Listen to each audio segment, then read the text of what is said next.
Welcome back to Chinpu vlogs. ಎಲ್ಲರೂ ಹೇಗಿದ್ದೀರಾ? ನಾನಂತೂ ಸೂಪರ್ ಆಗಿದ್ದೀನಿ. ಇದು ಸಂಡೇ ದಿನದ ವ್ಲಾಗ್ ಆಗಿರುತ್ತೆ. ಆ್ಯಂಡ್ ಇದು ರಾಮನವಮಿ ಆದಮೇಲೆ ಸಂಡೇ ಇದೆಯಲ್ಲ, ಆ ಸಂಡೇ ನಿಮ್ಗೆಲ್ಲರಿಗೂ ಗೊತ್ತಿರುತ್ತೆ, ಬೆಂಗಳೂರಲ್ಲಿ ಸಂಡೇ ಅಂದರೆ ಸ್ಯಾಟರ್ಡೇ ಫುಲ್ ಮಳೆ ಆಗಿತ್ತು ಅಂತ. ಸೊ ಫುಲ್ ಕೂಲಾಗಿದೆ. ಆಲ್ಮೋಸ್ಟ್ ಆಲ್ 9 ಗಂಟೆ ಆಗಿದೆ. ಸೂರ್ಯ ನೆತ್ತಿ ಮೇಲೆ ಬಂದಿದ್ರೂ ಮೋಡಗಳ ಮರೆಯಲ್ಲಿ ಮರೆಯಾಗ್ಬಿಟ್ಟಿದ್ದಾನೆ. ಫುಲ್ ಕಿಚಿಪಿಚಿ ಕಿಚಿಪಿಚಿ ಕಿಚಿಪಿಚಿ ಅಂತ ಕೇಳಿಸ್ತಾ ಇದೆ.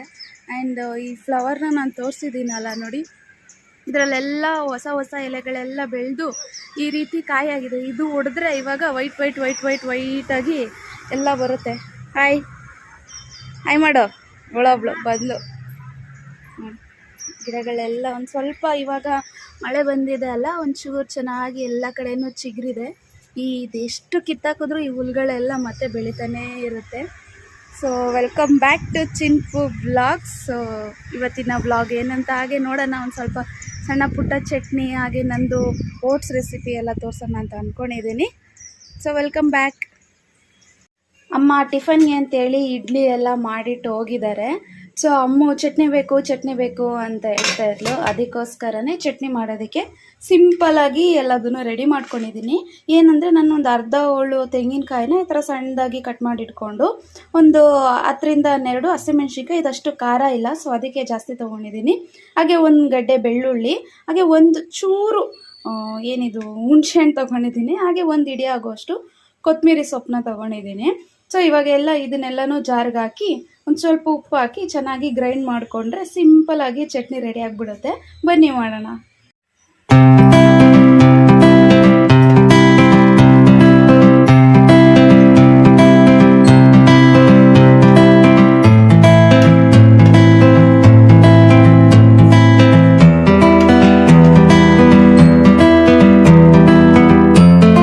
ಇದಕ್ಕೆ ರುಚಿಗೆ ತಕ್ಕಷ್ಟು ಉಪ್ಪನ್ನ ಆ್ಯಡ್ ಮಾಡ್ಕೊತಾ ಇದ್ದೀನಿ.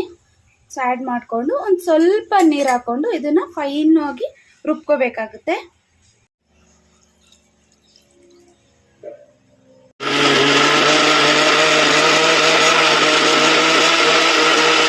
ಇವಾಗ ಇದನ್ನು ಒಂದು ಬೌಲಿಗೆ ಟ್ರಾನ್ಸ್ಫರ್ ಮಾಡ್ಕೊತಾ ಇದ್ದೀನಿ. ಇದಕ್ಕೆ ಒಗ್ಗರಣೆ ಕೊಟ್ಟರೆ ಚಟ್ನಿ ರೆಡಿನೇ ಆಗಿಬಿಡುತ್ತೆ. ಸಖತ್ತಾಗಿ ಎಮ್ಮಿಯಾಗಿರುತ್ತೆ. ಇದು ನಮ್ಮ ಅಜ್ಜಿ ನಾವು ಚಿಕ್ಕವರಿದ್ದಾಗ ಮಾಡ್ತಾಯಿದ್ರಿ ಈ ಥರ. ನನಗೆ ಈ ಸ್ಮೆಲ್ ಕುಡಿದಾಗ ನಂಗೆ ಅದೇ ಫೀಲ್ ಆಗ್ತಾ ಇದೆ. ಮಸಾಲೆ ದೋಸೆಗೆಲ್ಲ ಈ ಚಟ್ನಿ ಮಾಡಿಕೊಟ್ರೆ ತುಂಬಾ ಚೆನ್ನಾಗಿರುತ್ತೆ. ಸೊ ಇವಾಗ ಒಗ್ಗರಣೆ ಮಾಡ್ಕೊಳ್ಳೋಣ.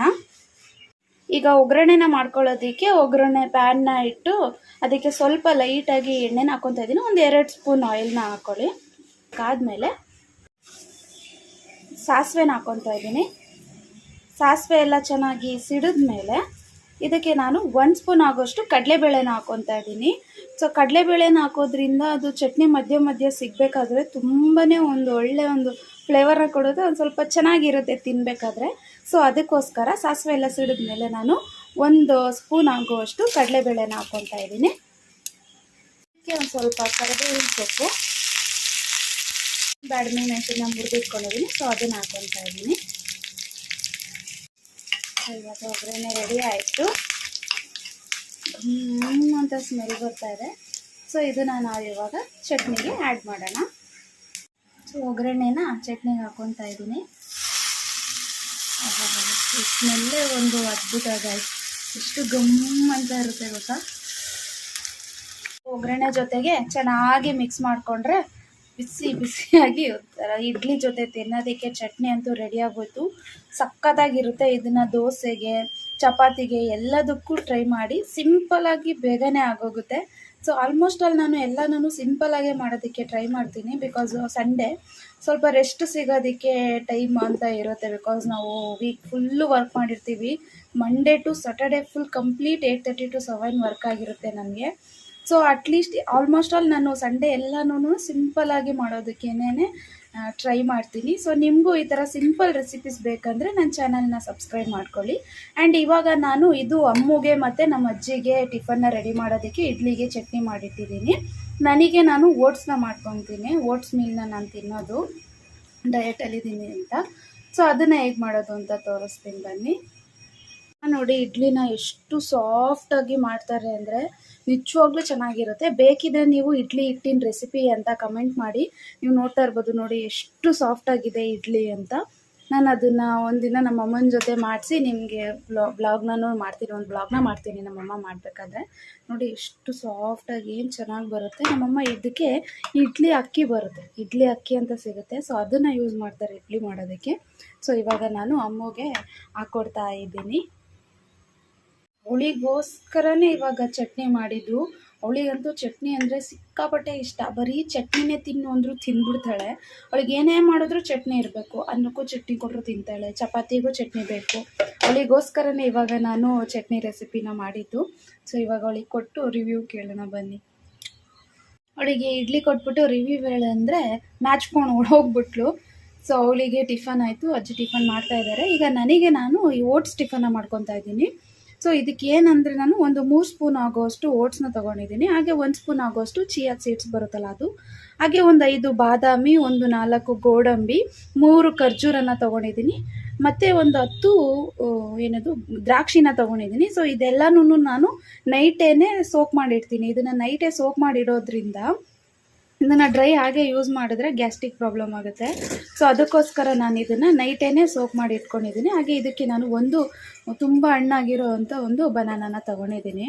ಸೊ ಇವಾಗ ಫಸ್ಟಿಗೆ ಈ ಖರ್ಜೂರ ಏನಿದೆಯಲ್ಲ ಅದ್ರ ಬೀಜನೆಲ್ಲ ಸಪ್ರೇಟಾಗಿ ತೆಗೆದಿಟ್ಕೋಬೇಕು. ಈಗ ನಾನು ಮಿಕ್ಸಿ ಜಾರಿಗೆ ಒಂದು 60% ಆಫ್ ಬನಾನಾನ ಕಟ್ ಮಾಡಿ ಹಾಕ್ಕೊಂಡಿದ್ದೀನಿ.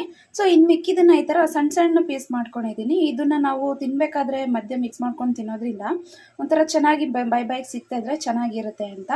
ಸೊ ಇವಾಗ ಈ ಬನಾನ ಏನು ಮಿಕ್ಸಿ ಜಾರಿಗೆ ಹಾಕಿದ್ದೀನಿ, ಇದಕ್ಕೆ ನಾನೇನು 1 ಸ್ಪೂನು ಚಿಯಾ ಸೀಡ್ಸ್ನ ನೆನೆಸಿಟ್ಟಿದ್ದಲ್ಲ, ಸೊ ಅದನ್ನು ಆ್ಯಡ್ ಮಾಡ್ಕೊತಾ ಇದ್ದೀನಿ. ಸೊ ಅದ್ರ ಜೊತೆಗೆ ನಾನು ಡ್ರೈ ಫ್ರೂಟ್ಸು ನೀರೆಲ್ಲನೂ ತೆಗೆದು, ಈ ನೀರನ್ನ ಬಿಸಾಡೋದೇನು ಬೇಕಾಗಿಲ್ಲ, ಇದನ್ನು ಕುಡಿದ್ರೂ ಆಯಿತು. ಸೊ ಕ್ಲಿಯರ್ ಸ್ಕಿನ್ನಿಗೆ ತುಂಬಾ ಒಳ್ಳೆಯದು. ಸೊ ಡ್ರೈ ಫ್ರೂಟ್ಸ್ನ ನೀವು ನೆನೆಸಿಟ್ಟಿದ್ರೆ ಆ ನೀರನ್ನ ಬೆಳಗ್ಗೆ ಖಾಲಿ ಹೊಟ್ಟೆಲಿ ಕುಡಿದ್ಬಿಡಿ. ಸೊ ಅದು ಅಂದರೆ ಫೇಸ್ ಗ್ಲೋಗೆ ತುಂಬಾ ಒಳ್ಳೆಯದು. ಸೊ ನಾನು ಇಷ್ಟು ಡ್ರೈ ಫ್ರೂಟ್ಸ್ನ ಇದರಲ್ಲಿ ಹಾಕ್ಕೊತಾ ಇದ್ದೀನಿ. ನಾನು ಮೆಷರ್ ಮಾಡಿ ಇಟ್ಬಿಟ್ಟಿದ್ದೀನಿ ಇಷ್ಟಿಷ್ಟೇ ಡ್ರೈ ಫ್ರೂಟ್ಸು ಅಂತ. ನೀವು ಬೇಕಿದ್ರೆ ನೋಡ್ತಾ ಇರ್ಬೋದು ಈ ಬಾಟ್ಲಲ್ಲಿ. ಸೊ ನಾನು ಈ ಒಂದು ವೀಕ್ಗೆ ಆಗೋಷ್ಟು, ಇದು 7 ಡೇಸ್ಗೆ ಆಗೋಷ್ಟು ಡ್ರೈ ಫ್ರೂಟ್ಸ್ನ ಇಷ್ಟಿಷ್ಟು ಕ್ವಾಂಟಿಟಿ ಅಂತ ಹೇಳಿ ಸೆಗ್ರಿಗೇಟ್ ಮಾಡಿ ಎತ್ತಿಟ್ಬಿಟ್ಟಿದ್ದೀನಿ. ಸೊ ಈಸಿ ಆಗುತ್ತೆ. ವಾರ ಎಲ್ಲ ಬೆಳಗ್ಗೆ ನಾನು ನೈಟೇ ನೆನೆಸ್ಬೇಕಾದ್ರೆ ಸೊ ಈಸಿ ಆಗುತ್ತೆ. ಸೊ ನೋಡಿ ಈ ಥರ ಓಟ್ಸು ಹಾಗೆ ಚಿಯಾ ಸೀಡ್ಸು ಎಲ್ಲ ಈಸಿಯಾಗಿ ಕೈಗೆ ಸಿಗೋ ಥರನೇ ತೆಗೆದಿಟ್ಕೊಂಬಿಟ್ಟಿದ್ದೀನಿ ನಾನು.